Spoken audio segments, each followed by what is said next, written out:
Recentemente, o mangá de Boku no Hero Academia foi anunciado para ter a sua conclusão nesse ano de 2022. Somado a isso, o que a gente está vendo agora são as preparações finais para a guerra final do mangá. Eu não sei se esse prazo para o mangá ele realmente ser concluído esse ano vai ser realmente cumprido, mas enfim, o fato é a gente tá realmente adentrando finalmente nessa guerra final. E a pergunta que fica com isso uma das grandes perguntas que fica com isso cadê o pai do Midoriya nessa história toda? A gente já vai entrar no arco final e ele até agora nada de aparecer. Será que ele realmente ainda tem espaço para aparecer? E de que forma? Qual o contexto exatamente seria o ideal para ele aparecer? Caso ele venha realmente a dar as caras nessa reta final do mangá, vamos falar sobre tudo isso nesse vídeo. Então, contextualizando algumas coisas aqui, recentemente, no final do arco de Libertação Paranormal, a gente viu, por exemplo, a volta do Mirio. Ele recuperou os seus poderes e por mais que ele não tenha tido uma grande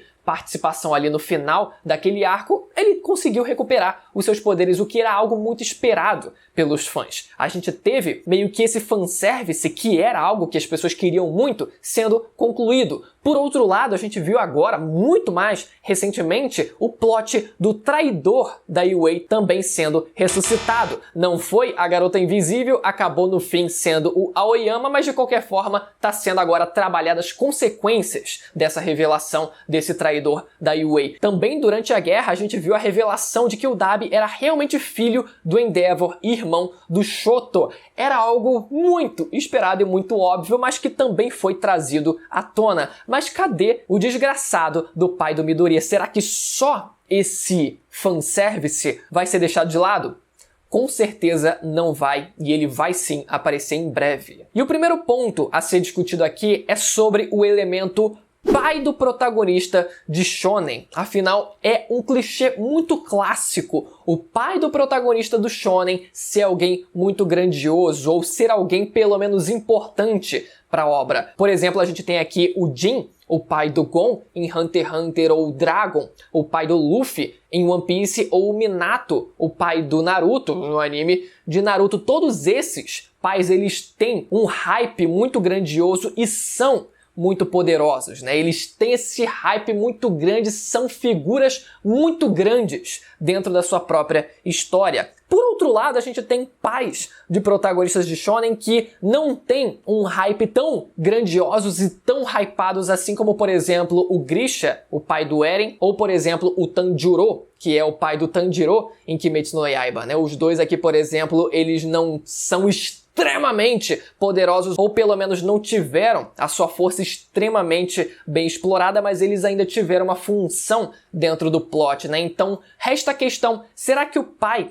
do Midoriya, nesse caso, ele seria alguém extremamente hypado, ou será que seria alguém que tem uma função narrativa, mas que não vai realmente colocar toda a cara ali na frente da linha de batalha? O fato é que, em 2018, o autor de Boku no Hero, ele fez essa declaração, dizendo o seguinte, que sim, o pai do Midoriya vai ser revelado no futuro. E galera, que futuro será esse, se não aos 45 do segundo tempo, no arco final da história toda? Então o fato é, a gente tem a certeza de que ele vai aparecer. E agora sobre o nome do pai do Midoriya, sendo Hisashi Midoriya. Engraçado que Hisashi, assim como o Correia, ele gosta de brincar muito com os nomes e os significados desses nomes dos personagens, Hisashi é uma abreviação de Hisashiburi, que significa há quanto tempo. E aqui podendo fazer uma referência ao fato de que ele não vê o filho há muito tempo, ou será que ele um dia sequer viu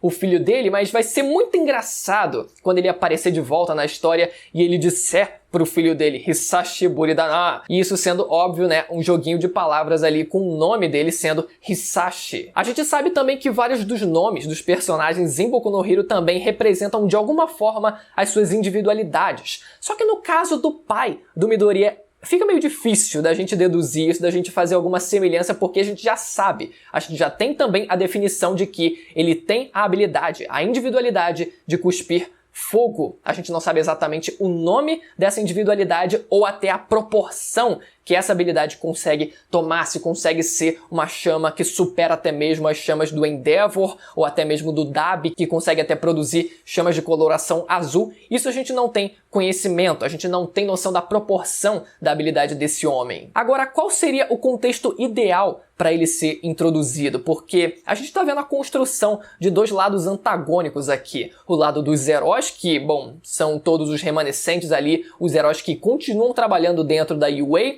os outros heróis das outras escolas, enquanto do outro lado a gente vê o Shigaraki na sua forma completa a partir de daqui a alguns dias. Mesmo que ele tenha perdido parte das suas individualidades, ele ainda é um monstro que só ele conseguiu ser capaz de causar um estrago absurdo nos heróis profissionais no arco da Última Guerra. Somado a isso, a gente tem também o All for One, que foi liberto da prisão de Tartarus e que, bom, na média aqui seria quase que como se você multiplicasse o Shigaraki por 2. E além disso, você tem o restolho ali da Liga dos Vilões, que conta com o Dabi, principalmente ali como principal antagônico aqui, e também o parte do Exército de Libertação Paranormal ali, que era a galera que fazia parte dos subalternos ali do Redestro. Então, a coisa tá muito desbalanceada, tá muito desproporcional e alguma coisa precisa acontecer para essa balança se equilibrar um pouco mais. Eu sei que os heróis eles estão executando um plano ali de tentar separar os vilões para tentar, assim, isolando eles, conseguindo ali vencer eles de forma isolada, de forma separada,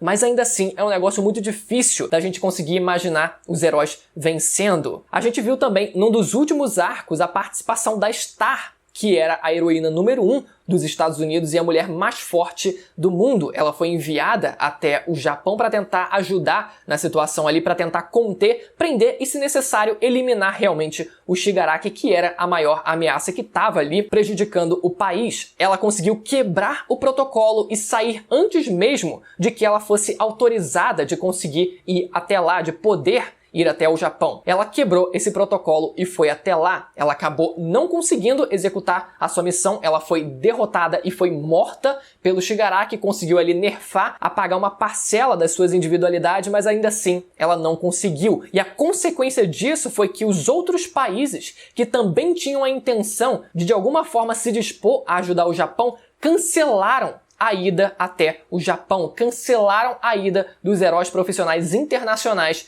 para o Japão, porque por conta das consequências de você perder o símbolo da paz dos Estados Unidos, que era a maior potência do mundo, isso fez com que os outros países priorizassem a própria segurança interna e por isso eles não foram enviados mais até o Japão. Mas será que isso realmente vai ficar só por isso mesmo, ou será que a gente vai ter outra quebra de protocolo? Será que o pai do Midoriya não poderia usar esse momento para tentar agir de alguma forma? A gente não sabe ainda se ele trabalha como um herói, afinal é dito que ele foi trabalhar no exterior e a gente não faz ideia de qual país seria esse. A gente não sabe se ele trabalha como um herói, se ele foi trabalhar em alguma empresa, num cargo mais administrativo, ou se ele foi trabalhar em algum órgão do governo, algum órgão estatal. Isso a gente não faz a menor ideia. Agora, por mais que a gente possa considerar a possibilidade do pai do Midoriya ele ser um herói internacional, ainda é difícil de você imaginar ele sendo um grande, renomado e conhecido herói.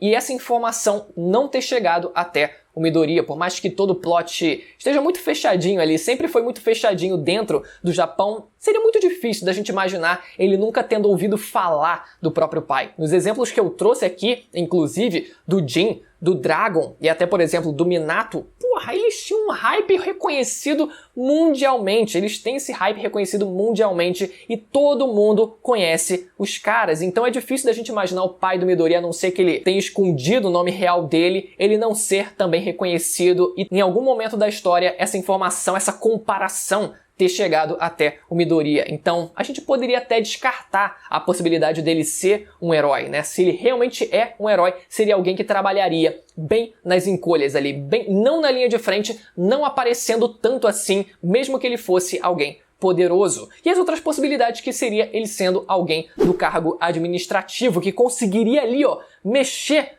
os pauzinhos para fazer a coisa acontecer, para que ele de alguma forma conseguisse liberar a ida de pelo menos alguns heróis internacionais ali, né? Seja do próprio país que ele esteja trabalhando ou de alguns outros países que ele tenha algum contato mais próximo e ele consiga assim de alguma forma ajudar. Eu acho que esse plot dos heróis internacionais, ele criou-se uma expectativa que no fim acabou não sendo tão cumprida assim, né? Eu acho que ficou ali só na vontade mesmo, né? Imagina se a gente vê, por exemplo, o herói número 1 da Rússia ou da China, por exemplo, seriam figuras muito grandes. Então, cadê essa galera, né? Seria legal se a gente visse pelo menos um ou outro desses só pra gente cumprir, só pra gente sentir aquela vontade sendo saciada. Então, a minha expectativa é que o pai do Midoriya, ele seja alguém que consiga agir pelo menos dessa forma. E uma terceira possibilidade, né, além da possibilidade dele ser um herói da linha de frente, que eu acho bem pouco provável, ou ele sendo alguém que trabalha num cargo mais administrativo, seja privado ou público, ele podendo trabalhar em alguma coisa relacionada a crime organizado, não ser realmente alguém que trabalhe ali, né, dentro da lei. Essa é uma probabilidade que eu acho um pouco mais difícil, né, porque geraria um outro conflito ali. Caraca, o meu pai ia desvirtuar muito o foco de agora, sabe? Não seria alguém que só estaria ali pra tentar ajudar de alguma forma, de forma mais simples, mas ia gerar uma confusão muito grande ali que eu não sei se o Correia ele vai realmente passar a explorar um ponto como esse, né? Mas seria ainda de alguma forma interessante caso ele tivesse também uma influência como essa, porque assim ele conseguiria mexer os pauzinhos sem estar realmente dentro da lei, poderia ele mexer por conta própria. E ainda a possibilidade dele ser um agente duplo, assim como o Hawks era, por exemplo, né? Dele ser alguém que trabalhava pro governo, que trabalhava ali a favor dos heróis, mas que estava ali, ó, mexendo os pauzinhos também ali, tentando conseguir informações de dentro da Liga dos Vilões. Poderia também ser uma outra possibilidade. Agora, o fato é, ele ainda vai aparecer nesse ano, muito provavelmente, tá muito breve esse acontecimento e por isso eu quero saber de vocês qual o melhor contexto que vocês acham que ele possa aparecer e como ele vai agir, principalmente como ele vai dar as caras dentro da história. Será que ele vai chegar igual o Minato, chegar e dando um socão assim, esmagando o vilão, pá, dando um socão de cima pra baixo igual o Minato? Não sei. Mas enfim, galera, espero que vocês tenham gostado do vídeo. Lembrando que tem muito vídeo de Boku no Hero aqui no canal, então aproveita pra se inscrever e ativar o sininho pra não perder a notificação dos próximos vídeos, beleza? Até a próxima, tchau!